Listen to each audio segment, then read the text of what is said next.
আল্লাহ আমাদের মঙ্গল চান, আমরা সুখী হই, এটা আল্লাহ চান। আল্লাহ কোনো বান্দাকে দুঃখ দিতে চান না। যদি দুঃখ দিতে চাইতেন তো অনর্থক কাউকে চিমটি কাটলেও এটার বিচার কেন আল্লাহ করতেন? অনর্থক যদি কাউকে আপনি একটা চিমটি দিলেন, চিমটি, এটার বিচার হবে না? হবে না? হ্যাঁ, কি হবে না? হ্যাঁ হবে। কিরামান কাতিবিন ইয়ালামুনা মা তাফআলুন, এটা পুরা ভিডিও সহ আল্লাহ নিয়ে নিয়েছেন, ফেরেশতা নিয়ে নিয়েছেন ভিডিও সহ, অডিও না, লেখা রাখেন নাই, পুরা ভিডিও। আপনি ভাবছেন খবর দেখেন আর স্যাটেলাইটের সাথে সাথে ছবিটা দেখা, অ্যাক্সিডেন্ট কেমনে হলো, ঠিক না? আপনি ভাবছেন এই প্রযুক্তি আপনাদের কাছেই আছে, ঠিক না? আল্লাহর কাছে এই প্রযুক্তি নাই। আপনি কোন পজিশনে চিমটিটা দিছেন ওটা পর্যন্ত আপনার সামনে তুলে ধরা হবে। ইয়াউমা তুবলাস সারাইর। আপনি বলবেন তিন কানে শোনে নাই, তিন কান লাগবে না, তারপরও পুরাটা আল্লাহর কাছে ভিডিও অডিও সবকিছু করা আছে। ইয়াউমা তুবলাস সারাইর। আল্লাহ বলে তিন কান শুনে নাই, আমরা শুনে ফেলছি, আমরা সব সুরক্ষিত করে রাখছি। আসতেছে তিন, সমস্ত গোপন জিনিস তোমার সামনে তুলে ধরা। ইয়াউমা তুবলাস সারাইর ফামা লাহু কুওয়াতিন ফামা লাহু মিন কুওয়াতিন ওয়ালা নাসির। ওই দিন তোমার সাহায্যে কেউ হাত বাড়াবে না, আর ওই দিন তোমার কোনো কোনো সহযোগিতা চলবে না, কোন শক্তি চলবে না। ওই দিন কোন শক্তির কি বলে জানি এটা, প্রদর্শন চলবে না, শোডাউন চলবে না, ওই দিন চলবে না। ফামা লাহু মিন কুওয়াতিন ওয়ালা নাসির। কোন শক্তির শোডাউন চলবে না। যতটুকু করা দরকার এতটুকু করতেছি না।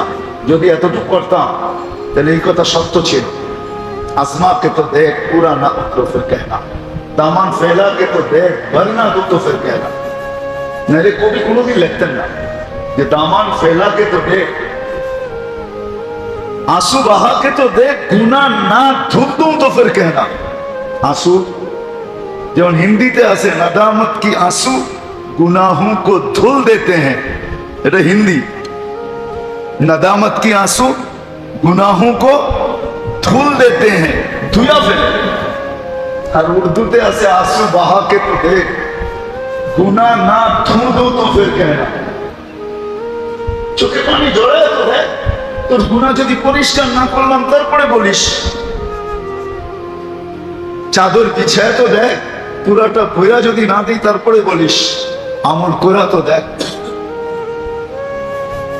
যদি পরিপূর্ণ না হইল তারপরে বলিস।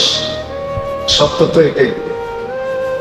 যদিও কবি উর্দুতে লেখছেন, হিন্দিতে লেখছেন, কিন্তু এগুলো হাদিস কোরআনেরই তর্জমা, হাদিস কোরআনেরই চিৎকার। আমল ছাড়া যেরকম এই ছোট জীবনটায় কেউ হ্যাপি হওয়ার কোনো বিকল্প রাস্তা নেই। আমল হবে তো সে হ্যাপি হবে, শুধু আমল দ্বারা। কিছু থাকুক আর না থাকুক, কিছু থাকুক আর কিছু থাকুক আর না থাকুক, কিচ্ছু নাই, কিচ্ছু নাই, কিন্তু সুখী। আগেও বলছি এখনো বলি, এক কাপড়ে স্বামী স্ত্রী সুখী। কেমন সুখী? স্ত্রী স্বামীকে বলতেছে আমি জান্নাতি, বলছে এত দৃঢ়তার সাথে কি করে বলো তুমি জান্নাতি? কেন? সবরের বদলা জান্নাত, এটাই তো আল্লাহর ঘোষণা, রসুলের ঘোষণা। আর আমি যতদিন তোমার বাড়িতে আসছি এক কাপড়ে দুজন, আমি সবর করতেছি, না চাহিদা না অভিযোগ, আমার কোনো চাহিদা নাই, আর তোমার বিরুদ্ধে কোনো অভিযোগ নাই। কেউ জিজ্ঞাসা করলেও বলি আলহামদুলিল্লাহ ভালো আছে, মায় জিজ্ঞাসা করলেও বলি আলহামদুলিল্লাহ, বোন জিজ্ঞাসা করলেও বলি আলহামদুলিল্লাহ, বাড়িওয়ালারা জিজ্ঞাসা করলেও বলি আলহামদুলিল্লাহ ভালো আছে, কোনো অভিযোগ নেই। তো স্বামীর মনটা খারাপ হয়ে গেছে, ও তো জান্নাত বানায় নিল সবর করা, আমি জান্নাত বানাবো কি দিয়া? তো স্ত্রী স্বামীর গালে চিমটি কেটে বলতেছে তুমিও তো জান্নাতি, তো আমি জান্নাতি কি দিয়া? তো আমার মতো স্ত্রী পায়কে শুকরিয়া আদায় করো না, ডেলি একবার না শতবার। বলে যদি এই কথাই সত্য হয় তো শুকুরের বদলাও জান্নাত, তুমিও জান্নাত। আমরা দুইজনই জান্নাতি, ফুর্তি জান্নাতে হবে।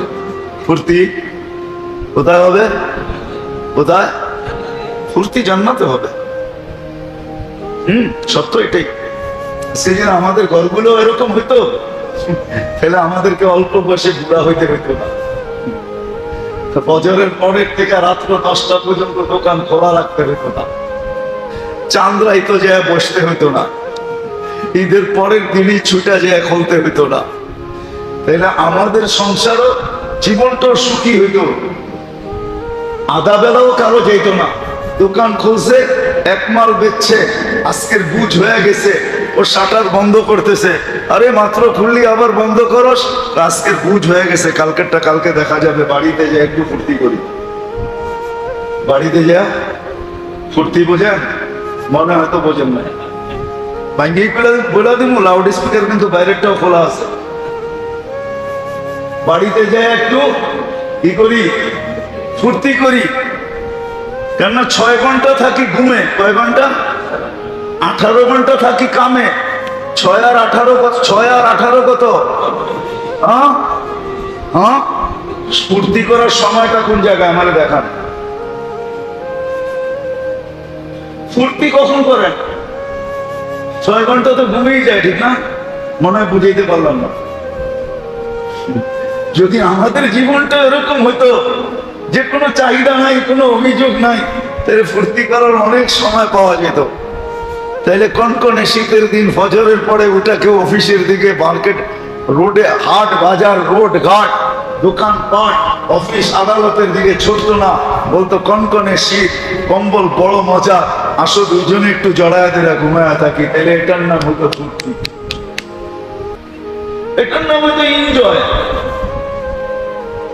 বাবা সন্তানকে দেখা যায় আয়সা দেখে ঘুমে, আর রাইখা যায় ঘুমে, আবার আয়সা দেখে ঘুমে। এনজয় কোন সময়? হ্যাঁ, রাগ হয়ে গেলেন? মনে হয় না বোঝেন না আমার কথা। হ্যাঁ, এনজয় কখন?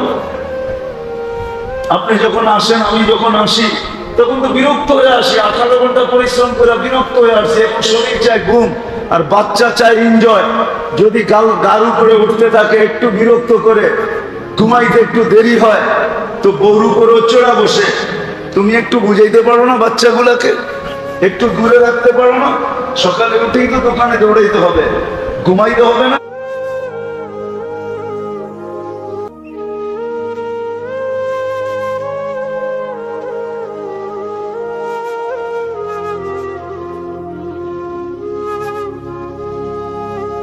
শুকুর, সাবার, কানাত। কানাত বুঝেন? শুকুর বুঝেন? যা পাইলাম ওইটার উপরে শুকরিয়া আদায় করলাম, না পাইলাম তো সবর করলাম। আর অল্পতে তুষ্টিটা যদি হইতো, কানাত মানে অল্পতে তুষ্টি, অল্পতে যদি তুষ্টি হইতো, তাহলে আমাদের জীবনটা সুখের হইতো। রাগ হয় না, কারো সর্বনাশ, কারো পৌষ মাস, কারো সর্বনাশ, কারো কি আমাদের রোগ ব্যাধি। এই জন্যই বেশি আমাদের জীবনে কোনো সিস্টেম নাই, এই জন্যই আমাদের জীবনে রোগ ব্যাধি বেশি। এই জন্য একদিক দিয়ে কামায়, আরেক দিক দিয়ে ঢাইয়া দিয়ে আসে। তা আপনার আমার হলো সর্বনাশ, আর কারো হয় মনে হয় বুঝাইতে পারি নাই, নাম নিব না, বুঝাইতে পারি নাই।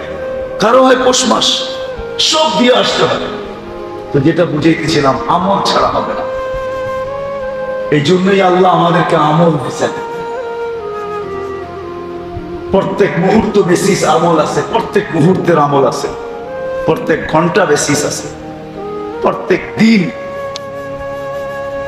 দিন হিসাবে আমল আছে, সপ্তাহ হিসাবে আমল আছে, মাস হিসাবে আমল আছে, বৎসর হিসাবে আমল আছে। আমলের কোনো বিকল্প নেই। আজকে আমি বুঝি আর না বুঝি, আমার যুক্তি তর্ক আমাকে বুঝতে দেখান না দেখ, আমার বিদ্যা সিদ্ধা আমাকে বুঝতে দেখান না দেখ, আমার পরিবেশ আমাকে বুঝতে দেখান না দেখ, কিন্তু সত্য এটাই, আমলের কোনো বিকল্প নাই। যে এখানে সুখী হইতে চায়, হ্যাপি হইতে চায়, আর চিরদিনে সুখী হতে চায়, আমলের কোনো বিকল্প নাই। যেরকম রুহের বিকল্প নাই, অক্সিজেনের বিকল্প নাই, পানির বিকল্প নাই, আরো হাজারো জিনিস আছে যেটা আমাদের এই ছোট জীবনটায় বিকল্প নাই, এরকম আমলেরও কোনো বিকল্প নেই। এই জন্যই সাহাবায়ে কেরাম সব ছাড়ছেন। শুধু সাহাবায়ে কেরাম না, আল্লাহ ওয়ালারও ছাড়ছেন, আইম্মায়ে মুজতাহিদিন ছাড়ছেন। কিয়ামত পর্যন্ত একটা দল থাকবে যারা এটাকে ছেড়ে দিবে। আর দেখবেন কিছু না থাকা সত্ত্বেও ওরা সুখী হবে, কিছু না থাকা সত্ত্বেও ওরা সুখী হবে, ওরা সুখী হবে। তাহলে আহমদ ইবনে হাম্বল রাহমাতুল্লাহ আলাইহি বলতেন না, আইনা আপনা আল বুলুগ মিন হাদিহিল লাদ্দা, আমাদের জীবনের সুখের মজা থেকে বাদশার ছেলেরা কোথায়? আইনা আপনা আল বুলুগ, বাদশার ছেলেরা কোথায়? আমরা জীবনের যে মজায় আছি এই মজার থেকে ওরা কোথায়? ওরা তো এই মজায় নাই। আমরা জীবনের যে মজায় আছি, যে মজায় আছি ওরা এই মজায় নাই। তাইলে এই চিৎকার আহমদ ইবনে হাম্বল রাহমাতুল্লাহ আলাইহি দিতেন না, দুনিয়ার কোন আল্লাহওয়ালা দিতেন না। আউলিয়া ने लात मारी दौलते दुनिया पे जब आ परी पैरों पे उनकी पूरी दुनिया सबके सब। কোনদিন কবি এই কথা লিখতেন না যে আল্লাহওয়ালারা যখন দুনিয়াকে লাথি দিছে তো সারা দুনিয়া সমগ্র সম্পদ সহ এদের পায়ে চলে আসছে। বেতাজ বাদশাহ, বেতাজ বোঝেন? বেতাজ বাদশাহ, মুকুট নাই তারপরও রাজা, মুকুট নাই তারপরও রাজা, সিংহাসন নাই তারপরও রাজা, রাজত্ব নাই তারপরও রাজা, মন্ত্রী পরিষদ নাই, অ্যাসেম্বলি নাই, কিচ্ছু নাই, তারপরও রাজা। কেমন রাজা? একটা যদি দেখেন কেমন রাজা, কেমন রাজা শাহজালাল রহমতুল্লাহ আলাইহি, দেখেন না, রাজা পর্যন্ত বাইরা যেতেছে। কেমন রাজা? রাজা গোরগোবিন্দ বাগে নাই? ওনার সাথে কি সুন্দর ছিল নাকি? না সমুদ্র ছিল? 12-13 জনের একটা জামাত ছিল। শাহজালাল ছিল, শাহ পরান ছিল, এই 2 জন আর 10 জন সঙ্গী ছিল। ওনার সফর সঙ্গী ছিল 12 জন। যখন দেখতেছে সুরমা পার হইতেছে জায়নামাজে বৈশা, আর তসবিহ হাতে, মাথা নিচে, সামনে তাকায়ও দেখে না কেউ ওই পারে আছে কে নাই, পার হইতেছে। তো গোরগোবিন্দ যদিও প্রতাপশালী ছিল কিন্তু বুদ্ধিমান ছিল, বুদ্ধি ছিল, সময় মতো বুদ্ধিকে কাজে লাগায় নিছেন যে এর মোকাবেলা করা কোনো লাভ নাই, এর মোকাবেলা করা, এর প্রতিরোধ করা কোনো লাভ নাই। এ তো মুসলমান নদী পার হইতেছে সুরমা, এর প্রতিরোধ করলে জান আমার যাবে, এর চেয়ে ভালো জমিন একে দিয়া দিই, জান নিয়ে পালায় যায়। আসামে জান নিয়ে পালায় চলে গেছে, জমিন উঠায় দিয়ে গেছে। তাহলে এই মুসলমানওয়ালা কত বড় বাদশাহ! কি বাদশাহ মনে হয় না আপনার? না মনে হয় না? মনে হয় না, মনে হয় আপনার, মনে হয়। টিউনিসিয়া স্বাধীন হয়েছে কেমনে জানেন? টিউনিসিয়া জানেন তো স্বাধীন হয়েছে কেমনে? সাহাবায়ে কেরাম জঙ্গলে, এখনো ওই জঙ্গল রাখা আছে, ওই মসজিদ এখনো আছে যেখানে সাহাবায়ে কেরাম যা দাঁড়াইছে। সন্ধ্যা হয়ে গেছে, জঙ্গলের ভিতরে এলান করতেছে, ও জঙ্গলে যারা আছো, চতুষ্পদ প্রাণী শোনো, কাল সকাল পর্যন্ত জঙ্গল খালি করবে। যদি সকালে তোমাদের কাউকে পাই, এই জঙ্গলে তো আমরা গণহত্যা করবো, গণহত্যা। কেননা এই জঙ্গল আমাদের প্রয়োজন। আর আমরা কারা এটা চিনো? নাহনু রাসূলু রাসূলিল্লাহ, আমরা আল্লাহর রাসূলের প্রতিনিধি। যখন জঙ্গলের প্রাণী লোকালয়ের দিকে ছুটতে শুরু করছে, তো লোকালয় আলারা আয়েশা বলছে মাপ চাই, যুদ্ধ আমরা করব না, প্রতিরোধ আমরা করব না, দেশ আপনাদের হাতে উঠায় দিলাম। এখনো 3 জন বড় বড় সাহাবীর কবর আছে ওইখানে, উকবা বিন নাফে, আবু লুবাবা, তামিমে দারি, 3 জনের কবর এখনো টিউনিসিয়ায় আছে। আমি দেখে আসছি, আপনারা যে দেখে আসেন, আমি দেখে আসছি, আপনারা দেখে আসেন। উকবা বিন নাফে, আবু লুবাবা, তামিমে দারি, 3 জনের, আরো 12,000 আছে ওনাদের সাথে। টোটাল 12 থেকে 13,000 সাহাবার কবর আছে টিউনিসিয়া। কিন্তু প্রসিদ্ধ এই 3 জন যাদের কবর সুরক্ষিত রাখা আছে, তামিমে দারি, উকবা বিন নাফে, আবু লুবাবা, রাখা আছে। এই জন্যই আল্লাহ আমাদেরকে আমল দিছেন। যা আমলের বিকল্প নেই। জিলহজের 10টা রাত্র আর 10টা দিন, আল ফাজরি ওয়া লায়ালিন আশর, 10 রাত্র আসতেছে। আমি তো এই কদিন জুমার দিনও বলতেছিলাম, এই কদিন প্রত্যেক জায়গায় বলতেছি, কালকে সিলেটে বলতেছিলাম যে আমার জানা নাই যে বাংলাদেশে কোনো মসজিদে ইমাম খতিবের কাছে, মুয়াজ্জিন খাদেমের কাছে, মসজিদের কমিটির কাছে কোনো আবেদন আসছে যে আমরা 10টা রাত্র মসজিদে কাটাইতে চাই, আপনারা আমাদেরকে অনুমতি দেন। বা আমি আগে আবেদন এই জন্য করতেছি যে জায়গা যদি ফিলাবো হয়ে যায় তো আমার জন্য একটু জায়গা রাখেন। এরকম আবেদন মনে হয় কোনো মসজিদে আসে না। আপনাদের এখানে আসছে? কি বলেন, কমিটি কি বলে আসছে? কোনো আবেদন আসে না, কিন্তু উচিত ছিল। এই 10 রাত্র 10টা লাইলাতুল কদরের সময় শুধু শুধু আল্লাহ পছন্দ খান নাই। 830 বছর দৌড়ালে তুমি যেখানে না পৌঁছতে পারবে, 83 বছর বললাম, 830 বছর দৌড়ায় তুমি যেখানে না পৌঁছবে, বন্দেগী করে যেখানে না পৌঁছবে, তওবা তাহলিল করে যেখানে না পৌঁছবে, দুরুদ জিকির আসকার করে যেখানে না পৌঁছবে, শুধু 10 রাতের মাধ্যমে তুমি ওইখানে পৌঁছবে। এই জন্যই আল্লাহ কসম খাইতেছেন ওয়ালায়ালিন আশর, সূরা ফজর 30 পারায় করে দেখেন তরজমায়, ওয়াল ফজরি ওয়ালায়ালিন আশর ওয়াশ শাফঈ ওয়াল ওয়াতর। আল্লাহ কসম খাইতেছেন 10 রাতে। এই জন্যই কিতাবে পাওয়া যায়, আল্লাহ রাসূল বলেন যে 10 রাত্র 10 লাইলাতুল কদরের সমান, দিনের রোজা 1 বছরের রোজার সমান, 10 রাত্র 10 লাইলাতুল কদরের সমান। আল্লাহ কোন পর্বে জিজ্ঞাসা করছিলেন মালাকুল মউতরে যে অপারেশনে কখনো দিলে ব্যথা লাগছে? অপারেশন বোঝেন তো, যে তুমি যে নিয়ে যাও কখনো দিলে ধাক্কা লাগছে?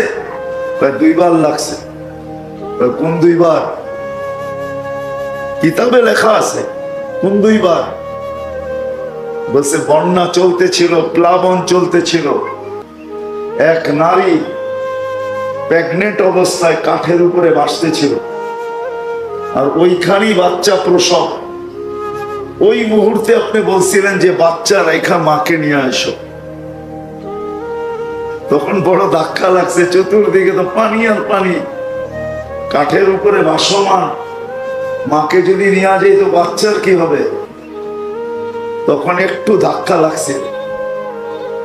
বলে দ্বিতীয় সাদ্দাত যখন জান্নাত কমপ্লিট করলো,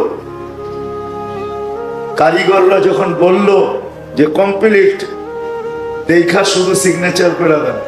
দেখা কি বাড়ি যখন কেউ বানায় তো রাজমিস্ত্রি, ঠিক না? যখন কমপ্লিট হয়ে যায় তখন মালিককে কি বলে, দেখেন তো ঠিক আছে কিনা, দেখা আমাদেরকে কমপ্লিট বলে আমাদের বিল পরিশোধ করে দেন, ঠিক না? এই তো বলছে দেখা সিগনেচার করে দেন যে কমপ্লিট। যখন দেখার জন্য দরজায় ঢুকতে ছিল, ডাইন পা হোক আর বাম পা হোক, যেটা ঢুকাইতে ছিল, আল্লাহ বলছেন মাটিতে লাগার আগে উঠায় নিয়ে আসবে। মাটিতে লাগার আগে এরকম ঢুকাইতেছে, মাটিতে লাগার আগে উঠায় নিয়ে আসবে। যে ওই দিন বড় ধাক্কা লাগছে, যে বানাইলো জান্নাত, একটু দেখা গেলে কি হইতো, ঠিক না? একটু দেখা গেলে কি হইতো? একটু দেখতেও দিলেন না। এত খরচ করে বানাইলো, এত ডিজাইনার দিয়ে বানাইলো, আপনার প্রতিযোগী ছিল বটে, আপনার প্রতিযোগিতায় জান্নাত বানায় ফেলছে, কিন্তু একটু দেখতো যে বানাইলো কি। আল্লাহ বলে ওই কাঠের উপরে বাচ্চাটাই এই বাচ্চাটা, কাঠের উপরের বাচ্চাটাই এই বাচ্চাটা যে আমার বিরুদ্ধে জান্নাত প্রস্তুত করছে। আলাদা আলোচ্য বিষয় চলে যাবে, কিন্তু আমি বুঝাইতে চাইতেছি উঠায় নিয়ে যাবে, পিছনে কি এটাও দেখবে না, সামনে কি এটাও দেখবে না, হুকুম হবে সীমা রেখায় পা দিবে, উঠায় নিয়ে চলে যাবে। কিন্তু সত্য এটাই হলো যে আমাকে মানুষ গড়তে হবে। মানুষ শুধু মানুষ হিসেবে জন্ম নিলে হবে না, জন্ম দেওয়া, অস্তিত্ব দেওয়া আল্লাহর দায়িত্ব ছিল। আল্লাহ নিজ ইচ্ছায় মানুষ হিসাবে অস্তিত্ব দিয়েছেন, ঠিক না? অন্য কিছু দিলে কি আল্লাহর বিরুদ্ধে স্লোগান দেওয়া যেত? না, অভিযোগ করা যেত। কোনো অভিযোগ না, কোনো স্লোগান না। সদ ইচ্ছায় মানুষ বানাইছে। মানুষ বানানো দরকার ছিল, সদ ইচ্ছায় বানায় দিয়েছেন। মুসলমানের ঘরে জন্ম দেওয়াই দরকার ছিল, সদ ইচ্ছায় মুসলমানের ঘরে জন্ম দিয়েছেন। সর্বশ্রেষ্ঠ নবীর উম্মত সব ইচ্ছায় বানায় দিয়েছেন। কিন্তু আমাকে মানুষ হিসাবে করতে হবে। যদি আমি এই কথা বিশ্বাস করি যে আমি আল্লাহর কাছে যাব, আর আমরা সবাই আল্লাহর কাছে যাব, যে আল্লাহর কাছে যাওয়াকে বিশ্বাস করে রব্বে কাবার কসম, তাকে নিজেকে মানুষ হিসাবে গড়তে হবে। আর যদি না করলো তাহলে ওই কথাই সত্য। যদিও মানুষ হিসাবে অস্তিত্ব নিল, সৃষ্টির সেরা হিসাবে অস্তিত্ব নিল, কিন্তু আল্লাহ বলতে বাধ্য, উলাইকা কাল আনআম। মানুষ হিসাবে অস্তিত্ব নিলে কি হবে? তুমি তো মানুষ হইলে না, জানোয়ার হইলে। তুমি তো মানুষ হইলে না, জানোয়ারের চেয়েও অদম হইলে। তুমি তো মানুষ হইলে না, কুকুরের চেয়েও অদম হইলে। তুমি তো মানুষ হইলে না, তুমি তো জাহান্নামের ইন্ধন হইলে, ইন্ধন। সত্য এটাই। আমাদের এই ছোট জীবনটা কিন্তু এই জন্যই, 60-70 বছরের যে জীবনটা আমরা দেখতেছি, আমি তো 60-70 বছর বলতেছি, কিন্তু আসলে কারো জানা নাই কে কতটুকু পাবো। কারো জানা নাই কে কতটুকু পাবো। মৌত কাউকে মিস কল দিয়ে আসে না। মালাকুল মৌত কারো বাড়িতে মিস কল দিয়ে আসে না। মালাকুল মৌত কারো বাড়িতে ফোন করে আসে না। মালাকুল মৌত কারো বাড়িতে চিঠি দিয়ে আসে না, খবর দিয়ে আসে না। সত্য এটাই। বহুত মানুষের অভিযোগও ছিল, জামনে একটু বইলা আসলে কি হয়। তো মালাকুল মৌতের উত্তরও আছে, তুমি কত চিঠি চাও। তোমার কাছে চিঠি তো কম আসে নাই। তোমার কাছে চিঠি তো, যেদিন তোমার অস্তিত্ব, ওদিন তো প্রথম চিঠি তোমার কাছে আসছে সাথে সাথে, যে অস্তিত্ব নিছো, তোমাকে মরতেই হবে। কুল্লু নাফসিন দাইকাতুল মাউত। অস্তিত্ব নিছো, তোমাকে মরতেই হবে। তো প্রথম চিঠি তো এটা ছিল। যদি যৌবনে পা দিছো, ওদিন তো দ্বিতীয় চিঠি চলে আসছে তোমার কাছে, যে যৌবনে পা দিছো মানে তোমার বিরুদ্ধে কলম চলা শুরু হলো। যতদিন পর্যন্ত যৌবনে পা দেয় নাই, কলম তার বিরুদ্ধে লেখে নাই, কিচ্ছু লেখে নাই। কলম বিরুদ্ধে চলে নাই, পক্ষে চলছে, বিরুদ্ধে না। যেদিন যৌবনে পা দিছে, ওদিন দ্বিতীয় চিঠি। এখন থেকে কলম তোমার বিরুদ্ধে চলতে শুরু করবে। দাড়ি ছিল না তখন একরকম চিঠি, দাড়ি দ্বিতীয় চিঠি ছিল, যে দাড়ি চলে আসছে কিন্তু প্রস্তুত হয়ে যাও, দাড়ি চলে আসছে। কাঁচা ছিল, দুই একটা সাদা হতে যখন শুরু করলো, তা আরেক চিঠি, এটা একটা চিঠি। প্রতি ডিসেম্বরে না 31 নাইট আমরা হয়তো নতুন বৎসরকে খুশিতে স্বাগত জানাই। আসলে যদি বিবেকমান হইতাম, বুদ্ধিমান হইতাম, ভাবতাম, তাহলে প্রত্যেক 31 নাইট আমার কান্নার ছিল, যে অতীত বৎসরটা তো কেটে গেল। এই বৎসরটার ভিতরে আমার কোনো চিঠি ইস্যু না হয়ে যায় যে এই বৎসরই আমার শেষ বৎসর, আর কোনোদিন 31 নাইট আমি চোখে দেখব না। যেমন সূর্য প্রতিদিন সকালে বলে আনা ইয়াউমুন জাদীদ, আমি নতুন দিন। আলা আমালিকা শাহিদ, তোমার কর্মের উপরে আমি সাক্ষী। ফাকতানিম, বুদ্ধিমান যদি হও তাহলে সুবর্ণ সুযোগ মনে করতে পারো। লান আউদ ফি হায়াতিকা আবাদা, হতে পারে কালকে সকালেরটা তুমি উঠতে নাও দেখতে পারো। এই রাত্রে কত মানুষ কিন্তু কবরে চলে যাবে, ঠিক না? না যাবে না? আরে কত না হোক 2-4-10 জন তো পুরা বাংলাদেশের ভিতর থেকে যাবে। সারা দুনিয়ার থেকে তো 2-4-10 হাজার যাবে। তো আর কালকে সকালে সূর্য ওঠা দেখলো না, ঠিক না? তো 31st নাইট কিন্তু আমার খুশির ছিল না, কান্নার ছিল। যদি আমি বুদ্ধিমান হতাম তাহলে আমি কাঁদতাম। একটা বৎসর তো আমি পার করে দিলাম, যেইভাবেই পার করে দিয়া থাকি সুখে আর দুঃখে।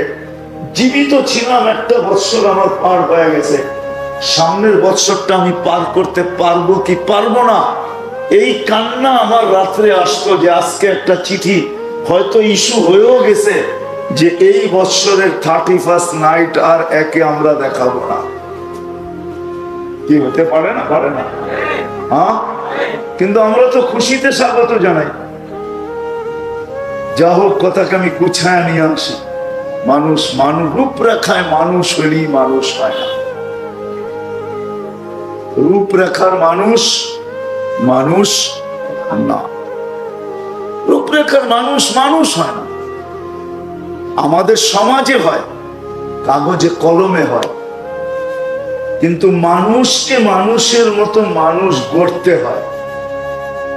অস্তিত্বটা আল্লাহর দায়িত্ব ছিল, গঠনটা আল্লাহর দায়িত্ব ছিল, পূর্ণতা আল্লাহর দায়িত্ব ছিল।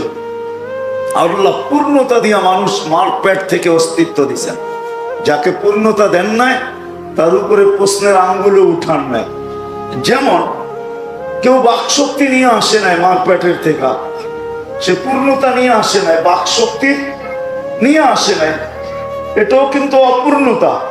বাকশক্তি নিয়ে আসে নাই, বাকশক্তি সম্বন্ধে তাকে কিচ্ছু জিজ্ঞাসা করা হবে না, মরার পরে কিচ্ছু জিজ্ঞেস করা হবে না বাকশক্তির ব্যাপারে।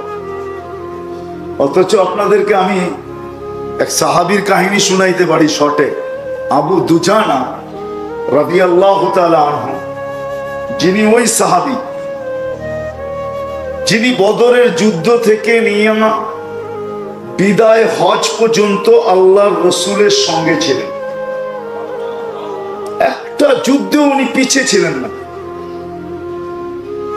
শর্টে বলতেছি, উহুদের যুদ্ধে আল্লাহ রাসূল সাল্লাল্লাহু আলাইহি ওয়াসাল্লাম বললেন যে আমি এখন তলোয়ার দিতে চাই, যারা এই তলোয়ারের আমি একটা তলোয়ার দিতে চাই, কে কে নিতে প্রস্তুত? তো সবাই দাঁড়াইলেন। আল্লাহ রাসূল বললেন, শোনো, এটার হক কয়জন আদায় করতে পারবা এটা বলো। এই তলোয়ারের হক আদায় করতে হবে, শুনো, নিলে চলবে না। সবাই বৈশা গেলেন, মাত্র 3 জন দাঁড়ায় থাকলেন, আবু দুজানা, ওমর রাদিয়াল্লাহু তাআলা আনহু আর জুবায়ের রাদিয়াল্লাহু তাআলা আনহু।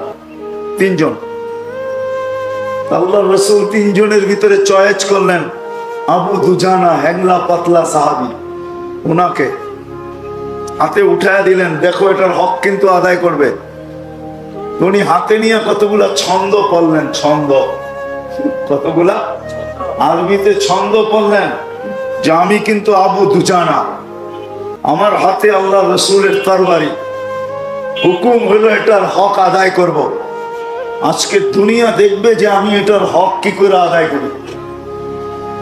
উনি জুবায়ের রাদিয়াল্লাহু তাআলা আনহু বলতেছেন, আমি পিছে পিছে হইলাম, আমার মতো হাট্টা গাট্টা লোক ওমর রাদিয়াল্লাহু তাআলা আনহুকে না দিয়েছেন, আমার মতো একটা লোক, দেখতে 7 ফিট, যেরকম শরীর এরকম চেহারা, এরকম শক্তি, এরকম হাট্টা, এরকম গাট্টা, আমাকে দিল না, দিল এই হ্যাংলা পাতলা। আমি দেখবো কি হক আদায় করে, কি হক আদায় করে। বাস উহুদের ময়দানে নামলেন, এক চুটে 2.5 থেকে 3 হাজারের পুরো সফ যেখান দিয়া ঢুকলেন, শেষ মাথায় যায় থামলেন, এর আগে থামলেন না, পাইলা কুইবাক করে দিলেন। ওই পারে যায় দেখতেছেন যে মক্কার মেয়েরা কাফেরদের পক্ষে ছন্দ পড়তেছে, ছন্দ। আর সবচেয়ে বেশি যার আওয়াজ সবচেয়ে সুন্দর, আবু সুফিয়ানের স্ত্রী হিন্দা, সে পড়তেছিল, আর সবাই তার সাথে সুর মিলাইতেছিল। সে বলতেছিল, শোনো, কাফেরদেরকে বলতেছিল, শোনো, আমরা কিন্তু তারকার মেয়ে। তারকার মেয়ে বোঝেন? তারকা যেরকম সুন্দরী, আমরা এরকম সুন্দরী, আমরা তারকার মেয়ে বলা চলে। আমরা তারকার মেয়ে, আমরা তারকা, আমরা তারকার মেয়ে।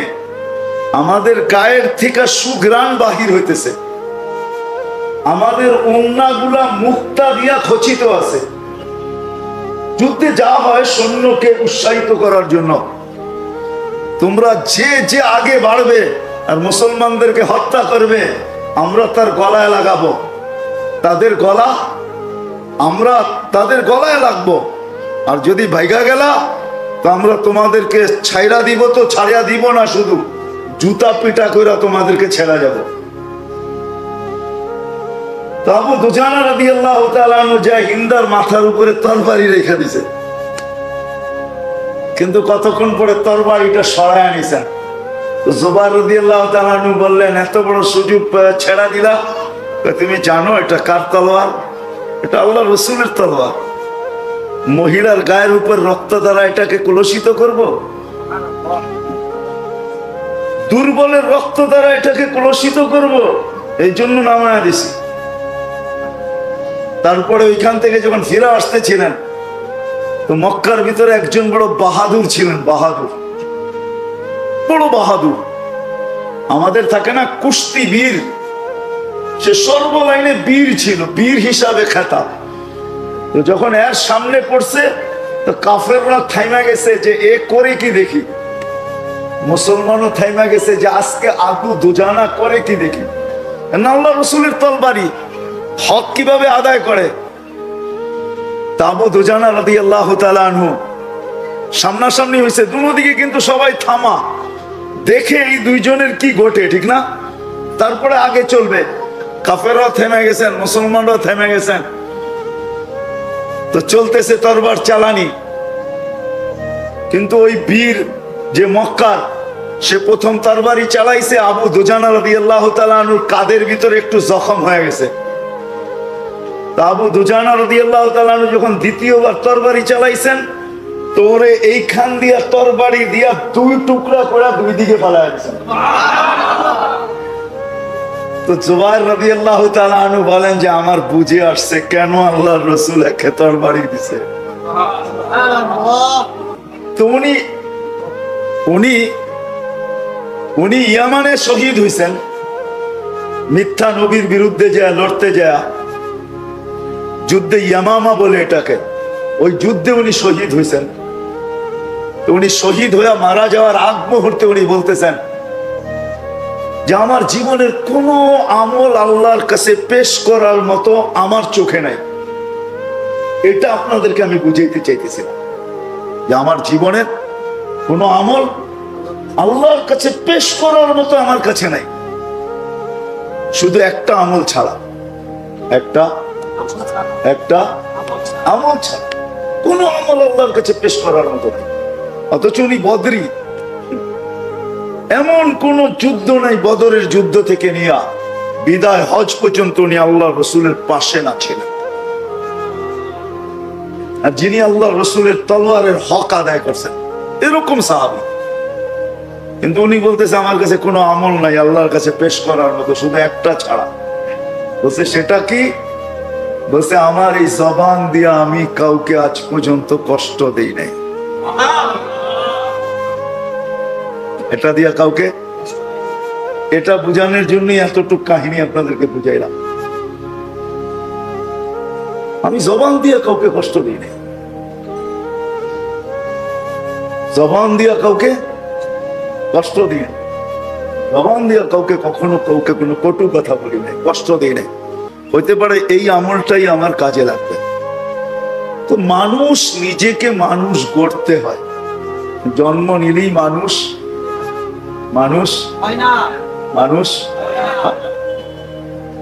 নিজেকে মানুষ গড়তে হয়। বাকি আল্লাহর করণীয় আল্লাহ কমপ্লিট করছেন।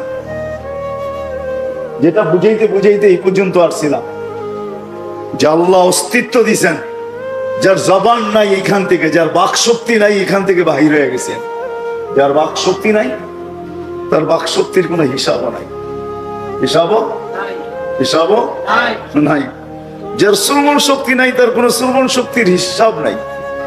আল্লাহ যাকে পূর্ণতা দেন নাই তার থেকে যেটা দেন নাই ওটার হিসাব নেবেন না।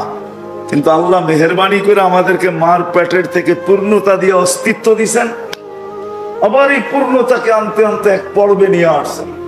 যুবককে যৌবনের পর্বে, নারীকে নারীত্বের পর্বে, পুরুষকে পুরুষত্বের পর্বে, শিক্ষিতকে শিক্ষার পর্বে, দীক্ষিতকে দীক্ষার পর্বে, এক এক পর্বে আল্লাহ নিজ ইচ্ছায় নিয়ে আসছেন। এটা আল্লাহর করণীয় ছিল। কিন্তু আপনার আমার করণীয় এতটুকুই যে নিজেকে মানুষের মতো মানুষ তৈরি করা। আমি কি কোনোদিন মনে মনে আল্লাহকে জিজ্ঞাসা করছি যে আমি যে সুখী হতে চাই, আমি যে সর্বক্ষেত্রে যে আমি হ্যাপি হতে চাই? আপনি তো আমার সৃষ্টিকর্তা, আপনার কাছে আমি মনে মনে জিজ্ঞাসা করতে চাই যে আমি কিভাবে সুখী হব। বুঝাইতে মনে পারি না। কেউ কি কোনোদিন প্রশ্ন করছি? উচিত ছিল কি ছিল না? এটা কে বানাইছে? হ্যাঁ, যেটা যে বানায় ত্রুটি আসলে তো তার কাছেই জিজ্ঞাসা করে, ঠিক না? কি আমরা কি সবাই হ্যাপি? হ্যাঁ হ্যাঁ, সবাই সুখী কি? সর্বক্ষেত্রে সুখী? হ্যাঁ, কোন ক্ষেত্রেই তো আমরা সুখী না। দেখতে দেখা যায়, আমাদের চেহারা দেখলে মনে হয় আমরা খুব সুখী, ঠিক না? হ্যাঁ, অগ্নিগিরি তো আর বাহির থেকে দেখা যায় না, ভিতর থেকেই দেখা যায়। যতক্ষণ পর্যন্ত অগ্নিগিরি প্রস্ফুটিত না হয় ততক্ষণ পর্যন্ত মানুষ ভাবে জমিন এটা খুব ভালো, কিন্তু যেদিন অগ্নিগিরি ফুটা বাহির হয় তখন ওই এলাকার মানুষও তাক লাগা যায় যে এটা এতদিন লুকায়িত ছিল, তো ছিল কোথায়? আমরা যে সুখী না, আমাদের দিলের ভিতরে তো অগ্নিগিরি আছে, ঠিক না? না নাই? হ্যাঁ, কিন্তু উপরে তো ভালোই দেখা যায়। তা আপনারা স্বীকার গেলেন যে আমরা কেউ হ্যাপি না, কেউ সুখী না। যখন সুখী না, আমরা তো জিজ্ঞাসা করলাম না মনের থেকে, মন দিয়া, মনে মনে যে আল্লাহ আমি সুখী হতে চাই। কি করে সুখী হতে পারে? বলে কোন যুবক বলো যে আমি আল্লাহকে জিজ্ঞাসা করছি মনে মনে। সুস্পষ্টের দরকার নেই, মনে মনে। আল্লাহ তো মনেরটাও জানেন না, জানেন না? না জানেন না? যদি না জানেন তাহলে কোরআন কেন বলবে ইয়ালামু খাইনাতাল আয়ুনি ওয়া মা তুখফিস সুদূর? তুমি মনে মনে কি করো, কি বলো, কি গাও, সব আমি জানি। আবার প্রমাণও দিছেন, প্রমাণও আছে। সাহাবী রাসূল যুবক আয়েশা বাপের বিরুদ্ধে অভিযোগ করতেছে, আল্লাহর রাসূল বাপকে ডাইকা পাঠাইছেন। বৃদ্ধ বাড়ির থেকে আসতেছে মনে মনে কবিতা বলতে বলতে, মনে মনে, না জিহ্বা হেলে না ঠোঁট হেলে, মনে মনে। আল্লাহ রসুলের কাছে যখন আসছেন তো সালাম দেওয়ার পরে, জবাব দেওয়ার পরে আল্লাহ রসুল বসে কবিতাগুলা বলো। তো বৃদ্ধ হাক্কা বাক্কা খায়া বলতেছে মান আখবারাকা ওমান আম্বা আকা। আপনি জানলেন কি করে? তো ঠোঁট হেলে নাই, জিহ্বাও নড়ে নাই, তো মনে মনে গাইতেছিলাম। তো আল্লাহ রসুল বসে নাব্বা আনিয়াল আলিমুল খাবির, আল্লাহ জানায় দিয়েছে। আমরা যদি মনে মনে প্রশ্ন করতাম, দুনিয়া জানতো আর না জানতো, আমি আল্লাহ তো জানতেন। কিন্তু একজনও তো হাত উঠাইতে পারবেন না এখানে যে আমি মনে মনে প্রশ্ন করছি যে আল্লাহ আমি কিন্তু হ্যাপি হইতে চাই, আমি কিন্তু সুখী হইতে চাই। আমার সুখটা কোথায়? তুমি তো আমার অস্তিত্ব দাতা, তুমি তো আমাকে পূর্ণতা দাতা, তুমি তো আমাকে সুরক্ষাকারী, তুমি তো আমাকে লালন পালনকারী। তুমি টিকা রাখছো বিদায় আমি টিকা আছি, নাইলে তো আমার টিকা থাকার কথা না। আমি তো 1 মাসের বেশি 2 মাস থাকার কথা না, কোনো দিক দিয়ে তো বাঁচার কথা না, কোনো দিক দিয়ে তো বাঁচার কথা না। আমি বেঁচে আছি কি করে? বিদায় আমি তোমার কাছে প্রশ্ন করতে চাই, মনে মনে আমি সুখী হতে চাই, আমি সুখী কিভাবে হব? সকাল থেকে সন্ধ্যা পর্যন্ত দৌড় এটা নিয়েই চলতে থাকে, ঠিক না? মনে হয় বুঝাইতে পারি না। সুখ সামনে নিয়েই তো দৌড়াইতে থাকি, সুখী হব, সুখী হব, হ্যাপি হব, হ্যাপি হব, এই আশা নিয়েই তো সারাদিন দৌড়াই। মাথার গাম পায়ে তো এটাকে সামনে নিয়েই দৌড়াইতে থাকি, মাথার গাম পায়ে জড়তে থাকে, ক্লান্ত হইতে থাকি, দেশ থেকে দেশান্তর হইতে থাকি, প্রবাসের জীবন কাটাইতে থাকে। শুধু আশা হলো কি যে সুখী হইতে চাই। কিন্তু আমার প্রশ্ন হলো, আল্লাহকে জিজ্ঞাসা করলাম কিনা যে আমি সুখী হতে চাই, কিন্তু হব কিভাবে? কিভাবে সুখী হব? চলেন আজকে আল্লাহকে জিজ্ঞাসা করি কিভাবে সুখী হব। আল্লাহ চায় মানুষ সুখী হোক, যাক লম্বা করার সুযোগ নাই। আল্লাহ চায় মানুষ সুখী হোক, এই জন্যই মানুষ সুখে থাকুক। একটা কথা আগেই বলে চলতেছি, বস্তু দিয়ে মানুষ কোনোদিন সুখী হয় না, না সোসাইটি দিয়ে মানুষ সুখী হয়, না বস্তু দিয়ে মানুষ সুখী হয়। দুনিয়ার কোনো জিনিস দিয়ে কেউ সুখী হবে না। সুখের সম্পর্ক কিন্তু বস্তুর সাথে না, সুখের সম্পর্ক বস্তুর সাথে না। যদি হতো তাহলে আমি প্রমাণ আপনাকে দিতে পারি, হাজারো প্রমাণ আছে। দুনিয়ার সবচেয়ে সুখী যাদেরকে আমরা উন্নত বলি, তাহলে উন্নত সমাজের মানুষগুলা সবচেয়ে বেশি অসুখী কোনোদিন হতো না। বিশ্বাস হয়? হ্যাঁ, না না হয় না। কোত্থেকে হবে? সারাদিন টেলিভিশনে যা দেখেন ওইটা দেখলে কি আর আমার কথা বিশ্বাস হবে নাকি? হ্যাঁ, যুবকরা সারাদিন নেটে যা দেখে ওটা দেখলে কি আমার কথা বিশ্বাস হবে নাকি? গুগল যা সারাদিন দেখায় ওটা দেখলে তো আর আমার কথা বিশ্বাস হওয়ার কথা না, ঠিক না? হ্যাঁ কি? হ্যাঁ, বিশ্বাস হওয়ার কথা না, বস্তুর সাথে সম্পর্ক না। রব্বে কাবার কসম, যদি হইতো তাহলে নাম বলবো না, আমি চিনি। সন্তান স্ত্রী সব থাকে অস্ট্রেলিয়ায়, ঠিক না? কোন গরিবও না, নিজের পিস্তল নিজের মাথায় কেন ঠেকাইলেন? যদি সুখী হতেন। হ্যাঁ হ্যাঁ, অর্থ গাড়ি যদি সুখ দিত তাহলে ঐশী মা বাবাকে কেন জব করলো? আমাকে বুঝান। উন্নত বিশ্বের মানুষগুলো সবচেয়ে বেশি সুসাইড কেন করে? বুড়া হইলে বৃদ্ধাশ্রমে জীবন কেন কাটে? হ্যাঁ, আজ পর্যন্ত কেউ বাচ্চাকে বাচ্চাশ্রমে দিয়ে আসছে? হ্যাঁ, মা বাবা কেন দেয় না বাচ্চাশ্রমে? হ্যাঁ, কি দিয়ে আসেন না বাচ্চাশ্রমে? কেন দেয় না? আমার কলিজার টুকরা কোথায় দিয়ে আসবো? ঠিক না? হ্যাঁ হ্যাঁ, বাপও তো বাচ্চা হইলো। আমি বাচ্চা ছিলাম, এখন আমি বাপ হয়েছি। বাবা খেয়েছে, বাবা বাবা বাচ্চা। মা আমার বুকে ঘুম পড়াবো। কত বাচ্চাই তো 8 বছরের বাচ্চারও বুকে ঘুম পড়ায়, ঠিক না? কত বাচ্চাই তো আছে বাপের বুকে না হইলে ঘুমই হয় না। ঘুম পড়ানোর পরে তারপরে আস্তে নিচে বালিশে নামায় দেয়। কতক্ষণ বুকে রাখবে? তো ছিল তো এই সময়টা, ঠিক না? তাহলে উন্নত বিশ্বের মানুষ যখন বাচ্চা হয় তখন বৃদ্ধাশ্রমে কেন যায়? যদি সুখ হইতো, বস্তু মানুষকে সুখী বানায় না। এমন যদি হইতো যে তুমি টাইমলি মরবে, এর ভিতরে পুরাটা সময় তোমার হাতে উঠাইয়া দিয়া দিলাম, উঠাইয়া দিছে, নাইলে এই প্রবাদ বাক্য কেন আসলো? মারে আল্লাহ, রাখে কে? ঠিক না? রাখে আল্লাহ। এই প্রবাদ বাক্য কেন আসলো? বুঝে গেল হায়াত মৌত তো আমাদের হাতে না, কিছুই তো আমার হাতে না। সবচেয়ে বড় দুঃখ তো আমার এইখানে লাগে যে যেই ব্যক্তিটা লেখলো তার উপরে সত্যায়িত হইলো। ওনার উপরে না হয়ে যদি অন্য কারো উপরে হইতো তাহলে মনকে বুঝাইতে পারতাম। 1 মিনিটের নাই ভরসা, যে লেখলো তার উপরে সত্যায়িত হইলো। আবার সত্যায়িত হইলো তো হইলো ওই গান গাওয়া অবস্থায় হইলো। কি মনে হয় ভুলে গেছেন? ঠিক না? না, আমরা তো ইতিহাস খুব তাড়াতাড়ি ভুলে যাই, ঠিক না?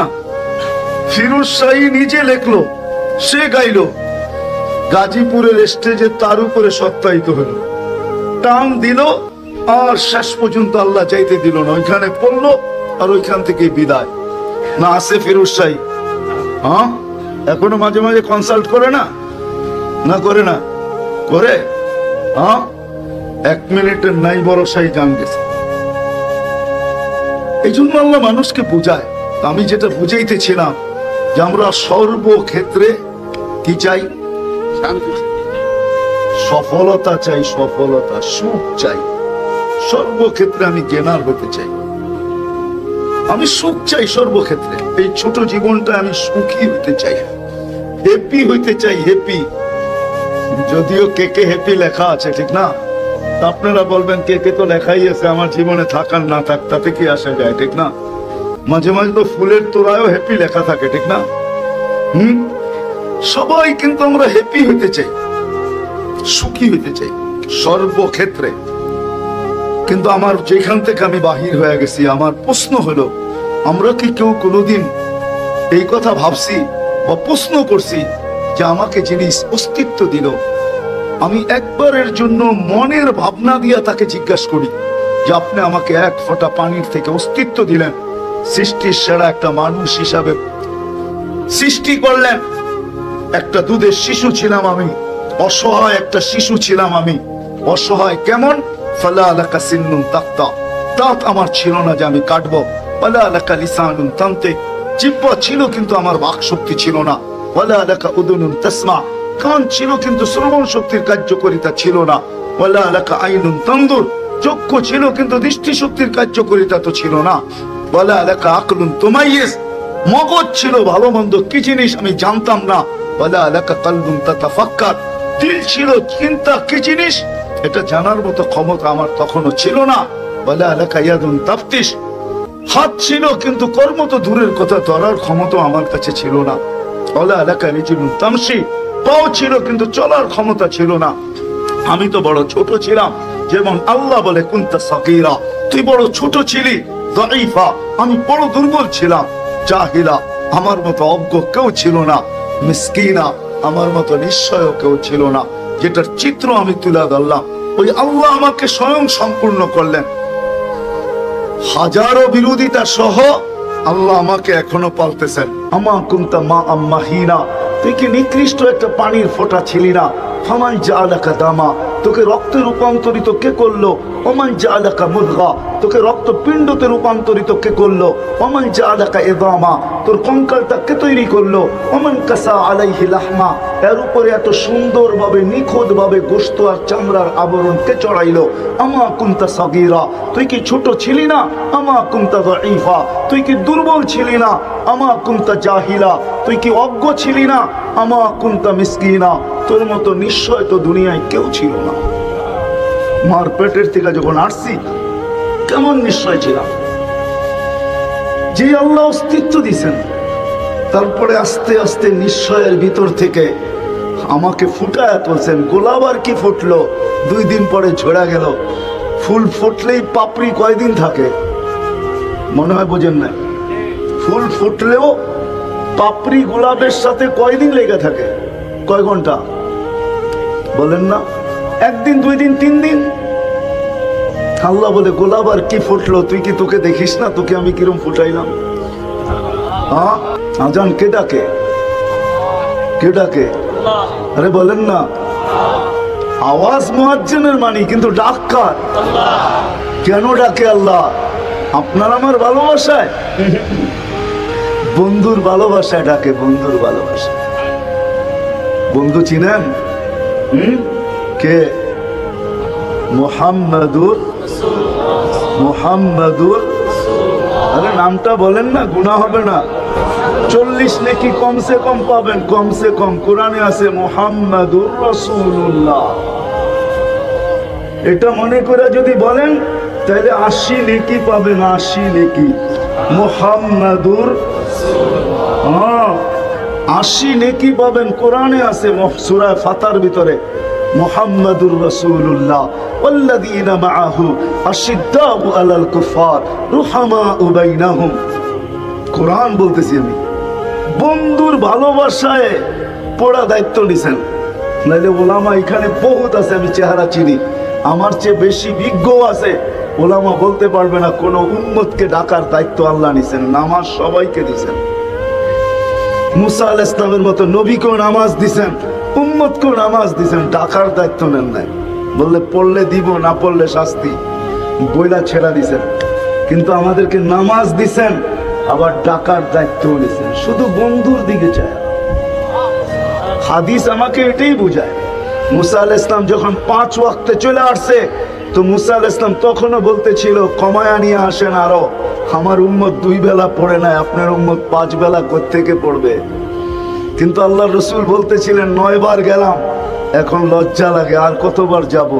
আমার মনে হয় যদিও মুখে ছিল লজ্জা লাগে আর কতবার যাব, আমার মন বলে ভিতরে উম্মতের জন্য ব্যথা ছিল, ব্যথা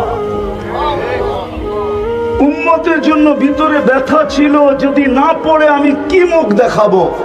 কালকে 50কে 5 আইনা দিলেন, সওয়াবও কমাইলেন না, পরিশ্রম কম, সওয়াব পুরা, পড়বে 5 বেলা, সওয়াব 50 বেলা, পড়বে 5 বেলা, সওয়াব 50 বেলা। তারপরও যদি উম্মত না পড়ে কি করব? আমি তো এখনো জমিনে যাই নাই, পরীক্ষাও করি নাই। এত পরীক্ষিত ব্যক্তি মুসা আলাইহিস সালাম লম্বা দুনিয়াতে ছিলেন, পরীক্ষা করে গেছেন, উম্মত পড়ে নাই, 2 বেলা পড়ে নাই, আমারটা 5 বেলা পড়বে। তো ভিতরে ব্যথা ছিল আমাদের জন্য, ব্যথা। আমার মনে হয় আল্লাহ তখনই কানে কানে বলছে, বন্ধু নিয়ে যান, আমি ডাইকা ডাইকা পড়ায় নিব, ডাইকা ডাইকা। কি কে ডাকে? ডাইকা ডাইকা পড়ায় নিব। কিন্তু তারপরও আসে না। যদি স্বাধীনতা না দিতেন তাহলে আল্লাহ ডাকবে আর আপনি আসবেন না, এটা কোনোদিন হতো না। শিক্ষাগত স্বাধীনতা দিয়েছেন, আমি যাব আমার জায়গায়, যদি ডাকেন তারপরও আসে না। আল্লাহ ডাকে, আল্লাহ চিনেন, আল্লাহকে চিনেন? কে আল্লাহ? হ্যাঁ, রাগ হয়ে যাবেন, এখানে একজনও নেই যে 99 নামের অর্থ কোনো একদিন নির্জনে বৈশা ধ্যান খেয়ালের সাথে দেখছে যে 99 নামের অর্থ কি। বাংলায় পাওয়া যায় অর্থ, নেটেও আছে, পাবেন। কোনো যুবকও দেখে নেয়, অফিসের সামনে লেখা দেখা কাইপা ওঠেন, ঠিক না? ডিসি সাহেবের, এসপি সাহেবের কামরার সামনে গেলে লেখা আছে এসপি অমুক, ঠিক না? কি কাপ ওঠে না? ওঠে না? হ্যাঁ, তাহলে ওনার পরিচয় লেখা আছে। আল্লাহ তো নিজের পরিচয় দিয়েছেন 99 নাম দিয়া, যে আমি আল্লাহ কে। আজ পর্যন্ত তো দেখলাম না। রাগ হয় না? রাগ হয়ে যাবেন? খালি তো বলি, অনেকে বলে আমি আল্লাহর দিকে ডাকি। আরে আল্লাহর দিকে ডাকি, আল্লাহর পরিচয় আজ পর্যন্ত কোনোদিন দেখছেন 99 নাম? এখানে বলুক, আমি চিনি অনেককে এখানে, যাদের দাওয়াতি হলো লা ইলাহা ইল্লাল্লাহ মুহাম্মাদুর রাসূলুল্লাহ। আপনিও তো আজ পর্যন্ত 99 নামের অর্থ দেখেন নাই, তাহলে আপনি আল্লাহকে চিনলেন কি? কি চিনলেন? আল্লাহ তো নিজের পরিচয় দিয়েছে, আমি কে। হুয়াল্লাহুল্লাযী লা ইলাহা ইল্লা হু, এইখান থেকে আল্লাহর পরিচয় শুরু হয়েছে। আল্লাহ কে? আল্লাহর পরিচয় কি? আল্লাহ শুধু আল্লাহ না, 99 পদের মালিক আল্লাহ। আল্লাহ শুধু আল্লাহ না, আল্লাহ রহমান, আল্লাহ রহিম, আল্লাহ মালিক, আল্লাহ কুদ্দুস, আল্লাহ সালাম, আল্লাহ মুমিন, আল্লাহ মুহাইমিন, আল্লাহ আসিসুল জব্বারুল মুতাকাব্বিরুল খালিকুল বারিউল মুসাব্বিরুল গফফারুল কহ্হারুল ওয়াহাবুর রাজ্জাকুল ফাত্তাহুল আলিমুল কাবিদুল বাসিতুল খাফিদুর রাফিউল মুইজ্জুল মুদিল্লুস সামিউল বাসিরুল হাকামুল আদলুল লতীফুল খবীরুল হালিমুল আযীমুল গফুরুশ শাকুরুল আলিকুল কবীরুল হাফিজুল মুকীতুল হাসিবুল জলিলুল করিমুল রকিবুল মুজিবুল ওয়াসি আল হাকিমুল ওয়াদুদুল মজিদুল বাঈসুশ শহীদুল আফকুল ওয়াকিলুল কবিকুল মতিনুল ওয়ালিকুল হামিদুল মুসি আল মুবদি আল মুঈদ আল মুহয়ি আল মুমিত الحي والقيوم الواجد الماجد الواحد الأحد الصمد القادر المقتدر المقدم المؤخر الأول والآخر الظاهر والباطن الوالي المتوالي البر التواب المنتقم العفو الرؤوف مالك الملك ذا الجلال والإكرام المقسط والجامع والغني المغني المانع الدار النافع النور الهادي البديع والباقي الوارث والرشيد الصبور جل جلاله 99 পদের মালিক আল্লাহ ডাকে। আজকে যুবককে দেখা কতজন ওড়না গলায় নিয়ে চলতে চায়। যুবক তো একদিনও ভাবে না যে আমাকে আল্লাহ কিরকম ফুটাইলো যে আমাকে দেখা এখন গলায় ওড়না নিতে চায়। মনে হয় বোঝেন না বাংলা, ঠিক না? জি, বুড়ারা না বুঝলেও বুঝতে পারেন, কিন্তু যুবকরা বুঝে ফেলছে কি বুঝাইতে চাইছে। আবার যুবকও বিষের বোতল নিয়ে ডগডগায় পান করতে চায়। আল্লাহ বলে তোকে কিরকম ফুটাইলাম, তোকে দেখে এখন পাগল হয়ে যায়। পাগল কে ফুটাইছে?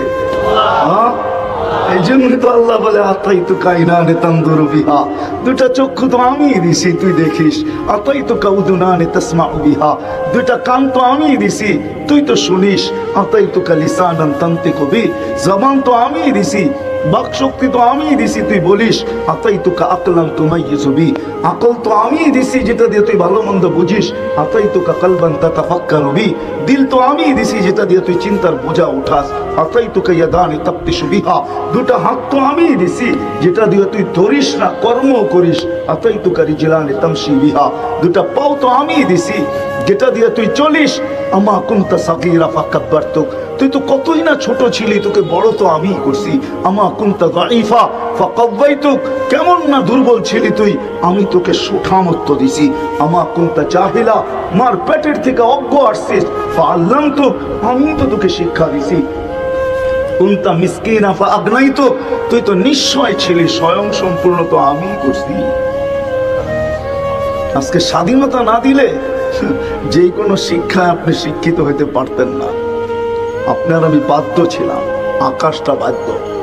1 ইঞ্চি নিচে নামার ক্ষমতা নেই, 1 সুতা নামার ক্ষমতা নেই, ইঞ্চি তো দূরের কথা। তারপরে আল্লাহ বলছে আকাশ দিয়া বুঝে আসে না, তো উনদুরিলা শামসি ওয়া শুআইহা, সূর্য দেখো আর কিরণ দেখো, এটাও যদি বুঝে না আসে তাহলে উনদুরিলাল বিহারি ওয়া আমওয়াজিহা, সমুদ্র দেখো আর তরঙ্গমালা দেখো, এটাও যদি বুঝে না আসে তো উনদুর ইলাল জিবালি ওয়া ইস্তিকরারিহা, লালমাই পাহাড়ে চলে যান আর এটাকে ভালো করে দেখেন, বললেন যে আল্লাহ বলে পাহাড় দেখার দৃঢ়তা দেখ, এটাও বুঝে আসে না তো উনদুর ইলাল আরদি ওয়া ইত্তিসাইহা, জমিন দেখার প্রশস্ততা দেখ। বাসাতুল আরদ আলা মাইল জামাত, পানির উপরে বিছায়া রাখছি, পানির উপরে। 1 লেয়ারের পানি না, কয়েক লেয়ারের পানি। জান কুমিল্লার শিক্ষিত মানুষগুলাকে জিজ্ঞাসা করেন, অনেক দিন ধরে তো বাংলাদেশের শিক্ষার হারের ভিতরে কুমিল্লা 1 নম্বরে। আগে অন্য জেলা ছিল মনে হয়, এখন কুমিল্লাই 1 নম্বরে। জিজ্ঞাসা করে দেখেন শিক্ষিত মানুষগুলাকে, একটা লেয়ার আছে, পাম্পের দরকার হবে না আপনার, ওই পর্যন্ত পাম্প ঢুকাইতে পারলে 20 তলা পর্যন্ত পানি এমনি যাবে। জিজ্ঞাসা করেন, আছে না একটা লেয়ার পানি? কয় লেয়ারে আছে নিচে পানি? আল্লাহ বলে পানির উপরে বিছায়া রাখছে। তোমাকেও বাধ্য করতে পারতাম, শিক্ষা আমি দিলাম আর তুমি আমার বিরুদ্ধে বলবে, তাই না? শিক্ষা কে দিছে? হ্যাঁ, কে দিছে? এখানে মেধা কে রাখছে? মেধা বোঝেন? মেধাটা কে রাখছে? আপনি যত বড় শিক্ষিত হন, আপনাকে কখনো প্রশ্ন করা উচিত যে আমার এখানে মেধাটা কে রাখলো, এটার আবিষ্কারক কে? কে রাখলো আমার এখানে মেধা? আমি পিএইচডি করলাম, আমি ডক্টরেট করলাম, আমি এটা করলাম সেটা করলাম, আমার এখানে মেধা কে রাখলো? উচিত তো ছিল একবার না একবার নিজেকে প্রশ্ন করা। আল্লাহ বলে মেধা আমি দিলাম, শিক্ষিত আমি করলাম, আর তুমি আমার বিরুদ্ধে। কি আল্লাহর বিরুদ্ধে না আমরা, না পক্ষে? পক্ষে? কয়জন পক্ষে? যদি প্রশ্ন করি কয়জন পক্ষে, কোন দিক দিয়ে পক্ষে? অতটুকু পক্ষে যতটুকু আমার পছন্দের, এর বাহিরে তো আর আল্লাহর পক্ষে না আমি, ঠিক না?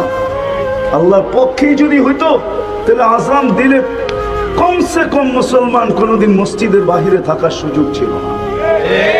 আজান যখন হইতো, আজান যখন হতো, আমার কথায় কিন্তু সুর হবে না, এরকমই কথা হবে, কিন্তু যত ধ্যান দিবেন, আশা রাখি আল্লাহর কাছে হয়তো বুঝে আসতে পারে। আর যদি ধ্যান না হয় তাহলে হয়তো মাথার উপর দিয়ে চলে যাবে, কথা শোনা হবে কিন্তু মনে হয় দিলে গাঁথবে না। আর যেই জিনিস দিলে না গাঁথে ওটা করা সহজ হয় না, যখন দিলে গাঁথে তখনই প্রবাদ বাক্য সত্য হয়, যদি থাকে বন্ধুর মন নদী পাড়িতে কতক্ষণ। কুমিল্লায় মনে হয় অন্যভাবে বলে, যদি থাকে বন্ধের মন, ঠিক না? কি এরকমই বলে? তো নদী পাড়াইতে বেশি সময় লাগে না, কিন্তু মনের ভিতরে থাকতে হয়। আরেকটা উদাহরণ দিলে হয়তো বুঝে আসবে সহজে।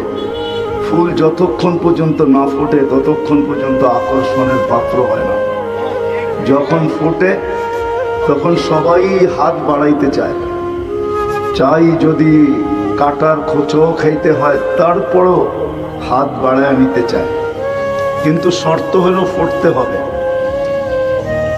ঠিক যতক্ষণ পর্যন্ত কোনো জিনিস দিলে না গাঁথে, দিনই কথা যতক্ষণ পর্যন্ত দিলে না গাঁথবে ততক্ষণ পর্যন্ত আমল হবে না। আর আমল যতক্ষণ পর্যন্ত না হবে আমি আকর্ষণের পাত্র হব না।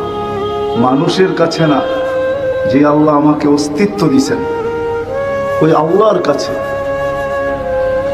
যার ইহসান আর দয়ায় এই উম্মত যা কিছু পাইছি আমরা, মুহাম্মদুর রাসূলুল্লাহ সাল্লাল্লাহু আলাইহি ওয়াসাল্লামের ইহসানের কারণে, দয়ার কারণে, ওনার উম্মত হতে পারার কারণে আমরা যা কিছু পাইছি আর যা কিছু পাবো, শুধু পাইছি এমন না, পাবো।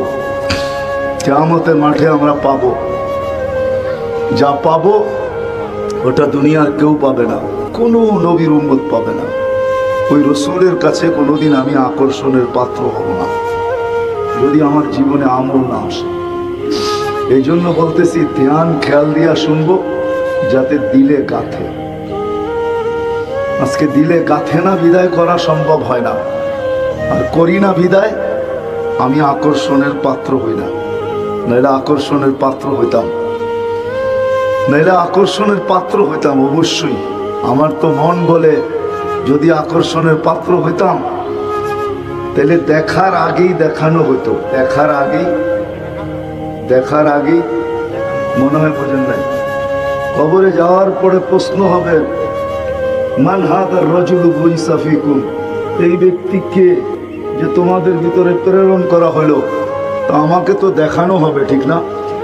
তো দেখানো হওয়ার আগেই আমি দেখা নিতাম, এই দুনিয়াতে থাকতেই দেখা নিতাম। কিন্তু কয়জন আমরা এখানে হাত উঠাইতে পারবো যে দাড়ি তো পাইকা গেল, আজ পর্যন্ত একবারও স্বপ্নে দেখলাম না? যদি দেখতে পারতাম তাহলে যখন দেখাইতো তখন আমিও মুস্কি হাসতাম, উনিও মুস্কি হাসতেন, আমিও বলতাম আগের থেকেই পরিচিত, উনিও বলতো আগের থেকেই পরিচিত। তুমি কাকে কি দেখাও, ঠিক না? বুঝাইতে মনে হয় পারি নাই। হ্যাঁ, আজ পর্যন্ত তো দেখলাম না। যাকে দেখানো হবে তাকে তো আজ পর্যন্ত একবারও দেখলাম না। বোঝা গেল আমি আকর্ষণের পাত্র হইতে পারি না। কেন? আমল হয় না। সত্য এটি, আল্লাহ রসুলের কাছে আকর্ষণের পাত্র হওয়া ছাড়া, হ্যাঁ দুনিয়ায় অনেক কিছু হওয়া যাবে, আমি মানি, সেলিব্রিটিও হওয়া যাবে, সারা দুনিয়ায় পরিচিত, সারা দুনিয়ায় আকর্ষণের পাত্র, সারা দুনিয়া তার দিকে তাকাবে, হইতে পারে এটা। কিন্তু আল্লাহ রসুলের কাছে যতক্ষণ পর্যন্ত আকর্ষণের পাত্র না হবে, আল্লাহর কাছে আর রসুলের কাছে, এটা ভিন্ন জিনিস। কেন ওইখানে আকর্ষণের পাত্র হওয়া ব্যতীত আপনার আমার দাম দুনিয়াতে যতই থাকুক না কেন, দুনিয়ায় যত বড়ই দামি হোক না কেন, তাতে কি আসে যায়? বিষয় হইল আল্লাহর কাছে আমি দামি কিনা, রসুলের কাছে আমি দামি কিনা, পরিচিত কিনা। কেননা আজকের মালিক যদিও আল্লাহ, কিন্তু আমাদেরকে স্বাধীনতা দিয়েছেন কিছু, যে স্বাধীনতার কারণে অনেক কিছু করতে পারি। আজকের মালিকও আল্লাহ, আমি মানি, সত্য এটা। লিল্লাহি মুলকুস সামাওয়াত, আকাশের মালিকও আল্লাহ, জমিনের মালিকও আল্লাহ, আমাদের মালিকও আল্লাহ। কিন্তু আজকে কিছু স্বাধীনতা দিয়েছেন আমাদেরকে, বেশি স্বাধীনতা দেন নাই, শুধু 5টা দিয়েছেন। 5টা, কয়টা? 5টা স্বাধীনতা দিয়েছেন, বেশি দেন নাই। ওই 5টা স্বাধীনতার কারণে আমরা অনেক কিছু করতে পারি। 1 নম্বর স্বাধীনতা দিয়েছেন আল্লাহ, শিক্ষাগত স্বাধীনতা। অস্তিত্ব নেওয়ার পরে যেই কোনো শিক্ষায় আমি শিক্ষিত হইতে পারি, আল্লাহ বাধা দিবে না। এই জন্যই তো আল্লাহ আমাদের দৃষ্টি আকর্ষণ করছেন, উনদুর ইলা সামাই ওয়া ইরতিফাইহা, আকাশ দেখো, উচ্চতা দেখো, তারাও না বিগাইরি আমাদ, কোথাও তুমি খুঁটি পাবে না, কোথাও খুঁটি পাবে না। একটা না, সাবা সামাওয়াতিন তিবাকা, একের পর এক 7টা, সবগুলো একরকম বড় না। উলা আমামা সানি কাহালকাতিন ফিল ফালা, বিশাল ময়দানের ভিতরে ফুটবলটা যেরকম ময়দানের সামনে ছোট, প্রথম আকাশটা দ্বিতীয়টার সামনে এরকম ছোট, দ্বিতীয়টা তৃতীয়র সামনে এরকম ছোট, তৃতীয়টা চতুর্থ, চতুর্থটা পঞ্চম, পঞ্চমটা ষষ্ঠ, ষষ্ঠটা সপ্তম, এরকম ছোট। ফাওকা সাবঈ সামাওয়াতিন বাহার, 7 আকাশের উপরে সমুদ্র। ফিহি সামানিয়াতু আওয়াল, এর ভিতরে 8 ফেরেশতা দাঁড়ানো। আলা আনাকিহিম আরশুর রহমান, এদের কাঁধে আল্লাহর আরশ। তারপরেই কোরআনের কথা সত্য, ওয়া কানা আরশুহু আলাল মা, আল্লাহর আরশ পানির উপরে। আল্লাহ বলে খুঁটি ছাড়া দাঁড় করায় রাখছি। যদি স্বাধীনতা না দিতাম তাহলে অস্তিত্ব দিব আমি। কে অস্তিত্ব দিছে আমাদেরকে? হ্যাঁ, কি সারাদিনই তো আমি করতে থাকি, ঠিক না? কি রাগ হয়ে গেল কুমিল্লার মানুষ? সারাদিন কি বলি? আমি আমি আমি, ঠিক না? কিন্তু অস্তিত্ব দিছেন কিসের থেকে? 1 ফোঁটা পানির থেকে। 1 ফোঁটা পানিও না। যান 50-60টা ক্লিনিক আছে আপনাদের কুমিল্লায়, জিজ্ঞাসা করেন ডাক্তার থেকে 1 ফোঁটা পানি না কতটুকু? 1 ফোঁটা পানিকেও আল্লাহ 2.5 থেকে 3 লক্ষ ভাগ করছেন, 3 লক্ষ ভাগ। তারপরে যতটুকু ক্ষুদ্র হয়েছে ওটার থেকে আপনি আর আমি তৈরি, ওটার থেকে আল্লাহ অস্তিত্ব দিচ্ছেন 3 অন্ধকারের ভিতরে। এই জন্যই তো কোনো পর্বে আল্লাহ বলেন, মান আরাদা আন্নি নাদাইতুহু মিন কারিব, যে আমার থেকে বিমুখ হয় তখন আমি কাছের থেকে ডাকতে থাকি আর তাকে স্মরণ করাইতে থাকি। ফাতেমা সামনে বসা, ফাতেমা রাদিয়াল্লাহু তাআলা আনহাকে আপনারা চিনেন মেয়ে হিসাবে, আর কিছু হিসাবে চিনেন না। ফাতেমা আল্লাহ রাসূলের কলিজার টুকরা ছিলেন। ফাতেমা কলিজার টুকরা ছিলেন।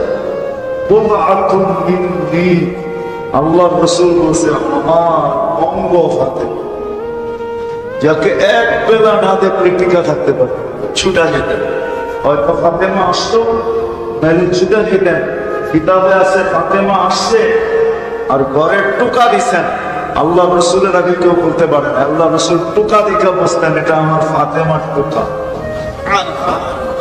ছুটা যাইতেন, ছুটা যাইতেন, দরজা খুলতেন, কখনো কপালে চুমা দিতেন, কখনো হাত উঠায় চুমা দিতেন। এত বেশি মহব্বত। ওই ফাতেমাকে সামনে বসায় বলতেছে, লা উকনি আনকি ইয়াউমাল কিয়ামা, কিয়ামতের দিন আমি তোমার কিচ্ছু করার ক্ষমতা, আমি কিচ্ছু করতে পারবো।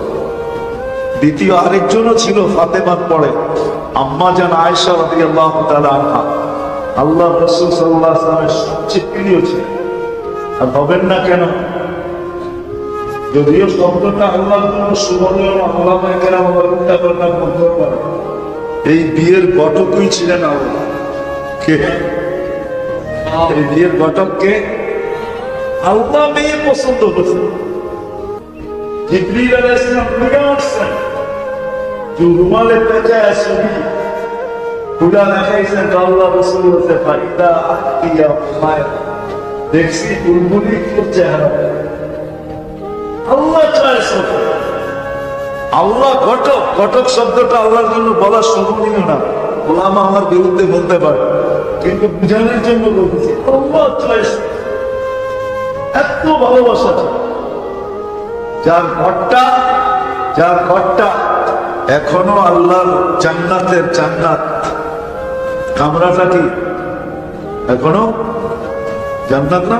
আল্লাহ রাসূল তো এই কামরায় শুয়ে আছে, ঠিক না? আম্মা জানের কামরায়।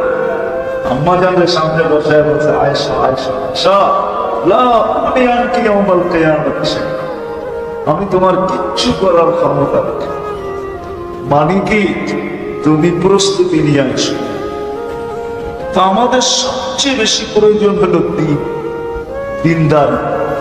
যদি আমি আখিরাতকে বিশ্বাস করি, মউতকে বিশ্বাস করি, কবরকে বিশ্বাস করি, যার কাছ থেকে আসছি তার কাছে যাবো বলে বিশ্বাস করি, তাহলে আমার সবচেয়ে প্রয়োজন কি? দিন আর দিনদারি। সবচেয়ে প্রয়োজন।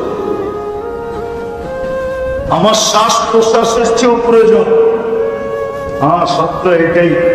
কলেমা শোনায় যদি বেড়া দিতে পারলো তাহলে সারা দুনিয়া ফতোয়া দিবে, সারা দুনিয়া। জীবনে কি করলো আর না করলো এটা কেউ দেখবে না। যদি মরার সময় কলেমা শোনায়